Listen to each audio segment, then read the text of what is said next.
Welcome to Dad's Divorce Live. I'm Matt Allen, editor of DadsDivorce.com. Our guest on this episode is Rosalind Sedacca, who is the founder of the Child-Centered Divorce Network, the author of the book, How Do I Tell the Kids About the Divorce, and also the author of a free ebook that we'll talk about later in the interview.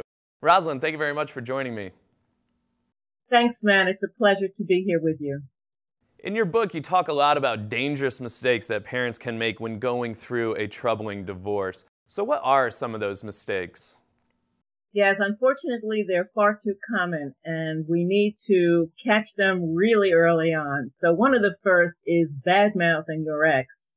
Regardless of how you may feel about her, she's the mother of your children, and your children love her. And so it's very important not to say anything disparaging about your ex, regardless of how righteous you feel about it, because it hurts your children. Whether they say something or not, emotionally and psychologically, it hurts them to think that there's a part of them that's bad or evil or hurtful in any way. So it's a very dangerous mistake. Another equally important mistake that all therapists and studies have proven is fighting around the children. That means in earsight of hearing of the children, or if they're in the other room, on telephone or anything else. You have to keep your conflict away from the children, because that is the most dangerous thing. They feel guilty. They feel responsible. It hurts them. They want to fix the situation. Obviously, they can't fix it. And it's a no-win situation. So you want to keep any conflict totally away. Even if they're sleeping in the other room, you don't want to be doing it in the same house as them.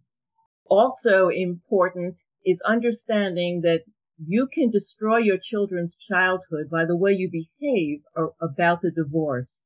So don't use your children as spies between the homes. I know it's very tempting to find out what mom's doing, if some other guy called her, where you went, and all the other details. And some of it is a natural conversation for you to have. But be very careful that when you get too much into using your children as spies, they feel responsibility. They feel awkward because mom may be saying, don't say this to dad, and you're asking them and probing them for questions. The best advice is not to be doing it with your children because it hurts them internally. Also, don't use your children as messengers. You want your children to be able to have the joy of being children and not remembering. Tell mom that she should pick you up at 8 and not 7:30, those kinds of things. That's why we have these wonderful online parenting scheduling programs. One of my favorites is kidsontime.com, but there are many of them, and they're very inexpensive, and they cover all the areas that you could possibly need to know about communicating with your children, about your children, scheduling dates. And when you do that, it lowers conflict. And you also don't have to pick up the phone and talk about something which may lead into another area and then create more tension. So keep your children out of those battles. You also don't want to be giving children information that's adult-oriented. So as tempting as it is to say that your mom's an alcoholic or some other thing, she had an affair or whatever it is, you don't want to be sharing adult information with children, even your teens. It's hard enough for adults to handle this information, as you well know, let alone giving it to your children to muddle over. Again, they can't fix it. Don't share it. If after they're 21 years old, you want to bring it up, that's another story. But let your children be children and let them honor the mom and dad that they really love. So those are a few of the most basic. Now, obviously, we have a predominantly male audience. So are those mistakes you mentioned more commonly made by men or women? It's both. There are good moms, there are good dads, and there are bad on both sides. And so it really isn't a gender issue. It's tempting to do these things because we feel angry and resentful and hurt from our ex. And both mothers and fathers make mistakes that are very serious and at the same rate. And mothers and fathers also can step up and take the high road and do the right job because they love their children. So I really implore all fathers to understand that whether your children say anything or not, They take this information in and they feel tremendous guilt and responsibility for somehow making a shift, making it better. They don't want to hurt mom or dad, and they're torn between. So don't put them in a position where they have to feel torn. Let them be who they are and let them love both of you without guilt. Now, you recently wrote an article on how divorced parents can help their children get through the holidays. So how important is it to exhibit model behavior with your ex, not only throughout the year, but especially during the holiday time? Well, this is a hypersensitive time of year, and the children want to have the model movie Christmas, and things may not be that way in your family and in so many families where there are divorces. So you really want to walk on eggshells and be very careful. Number one, you do want to be a model, role model for your children, and you want to be very compassionate. It's okay to talk to them about sadness or tears and about the way things used to be and they aren't anymore. It's okay to acknowledge that and let them know you understand why they're feeling sad or hurt.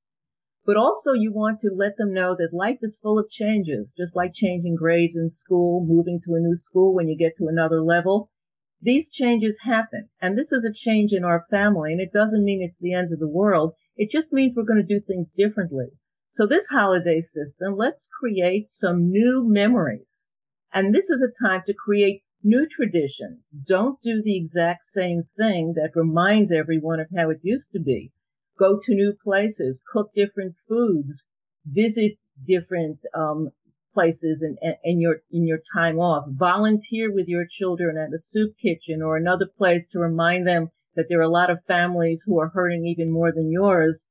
And make things in a different order and visit different people. Invite people over differently. You have to decide whether or not both parents are going to be celebrating the holidays together or whether it's an absolute separation. And it's going to be different in every family. Remember, there are no rules. So what your neighbors do or your cousin did doesn't mean that you have to do it the same way. If you two get along for the sake of the children, then you could spend some time together. If you can't, then create new traditions and separations, but always be open and receptive to letting the kids talk to their mom, call their mom, do a Skype call or text or whatever it is so that the connection is there. And of course, mom should be more than willing to do the same thing for you. The more you do favors for one another, the better the co-parenting experience is for everyone. And finally, I understand you have a new ebook out. Can you tell us a little bit about it and where our viewers can go to download it?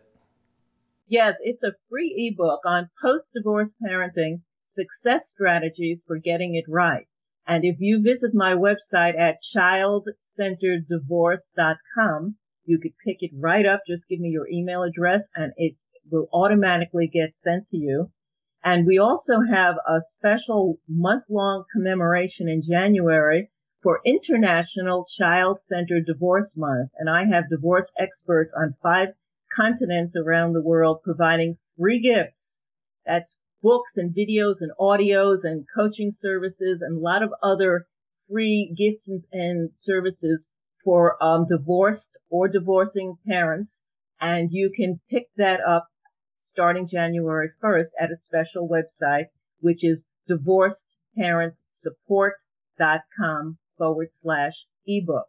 So I suggest everyone in January join us and take advantage of all the free, wonderful advice and support systems that we have available for you.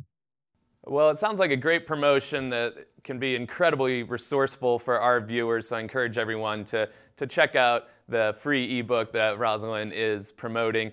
Rosalind, thank you very much for joining us today. I really appreciate it. Thanks, Matt. I really appreciate your having me on board. That was Rosalind Sedacca, the founder of the Child-Centered Divorce Network and the author of the book, How Do I Tell the Kids About the Divorce? I'm Matt Allen, and that'll do it for this edition of Dad's Divorce Live.